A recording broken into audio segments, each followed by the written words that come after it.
بسم الله الرحمن الرحيم. ازيكم عاملين ايه؟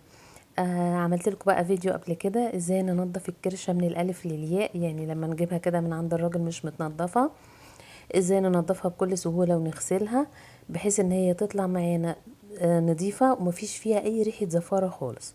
النهارده بقى هنطبخها بطريقه حلوه قوي. بصوا الكرشه زي القشطه، نضيفه ازاي زي الفل. فهنبتدي بقى ان احنا نطبخها بطريقه برضو ما تخليش فيها اي بواقي حتى زفاره او ريحه. بنجيب بقى حله على النار، بنحط فيها ميه بتغلي، واول ما الميه تغلي بنسقط فيها الكرشه بتاعتنا. بنسيبها حوالي ربع ساعة كده، نسيبها في النار حوالي ربع ساعة على المية المغلية دي. بنسقط بقى معاها ورق لورا. ورق اللورا من الحاجات اللي هي حلوة قوي لتشيل الزفارة. كمان بنحط معاها حوالي كوباية خل او نص كوباية، وبعد كده بقلبها. ولو في ليمون نحط شرايح ليمون، لكن انا بصراحة كان الليمون خلص من عندي. لو في نحط كمان شرايح ليمون معاها برضو بتبقى حلوة قوي. نقلبها حوالي ربع ساعة كده وتغلي بقى على النار زي ما انتوا شايفين. يعني بصوا حتى ميتها زي الفل، المية بتاعتها نظيفة، والخطوة دي بتخلينا نشيل اي ريحة زفارة من الكرشة خالص. بعد كده بناخدها بقى نصفيها في مصفى ونشطفها بمية باردة. خلاص لحد كده غسلنا الكرشة بتاعتنا. بجيب بقى معلقة سمنة بلدي، ممكن تحطوا زيت بس انا بحط شوية سمنة صغيرين، بتديها طعم حلو بصراحة. معلقة صغيرة قوي عشان الكرشة اصلا فيها دهون.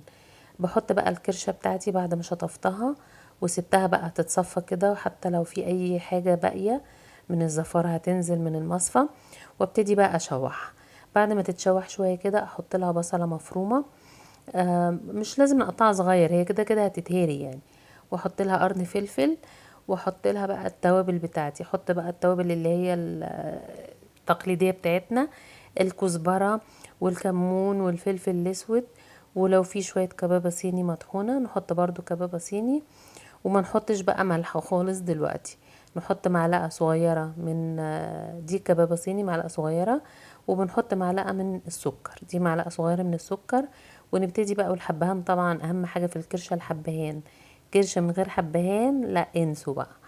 وبنحط ورقتين لورا، ونبتدي بقى ان احنا نقلب كل الحاجات دي مع بعض ونسيبها بقى تتشوح مع بعض كده حوالي ربع ساعة كمان. نغطيها طبعا ونسيبها بقى تتشوح.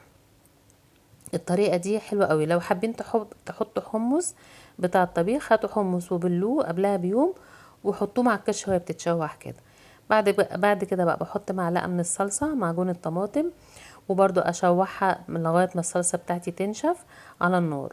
اسيبها برضو حوالي 10 دقايق كده، كل ده وانا موطيه عليها خالص. وبعد كده بقى بضيف لها عصير الطماطم بتاعنا واسيبها لغايه ما تتسبك، برضو اوطي خالص. وكل ما احس ان هي بعد ما تتسبك، كل ما احس ان هي محتاجه ميه، ما احطش بقى ميه كتير، احط مثلا ربع كوبايه بربع كوبايه كده لغايه ما تستوي معايا خالص. بغطيها واسيبها اوطي عليها وتستوي بقى مع نفسها. دي طريقه لتسويه الكرشه، اللي هي الكرشه بالصلصه، او ممكن لو حمص كمان.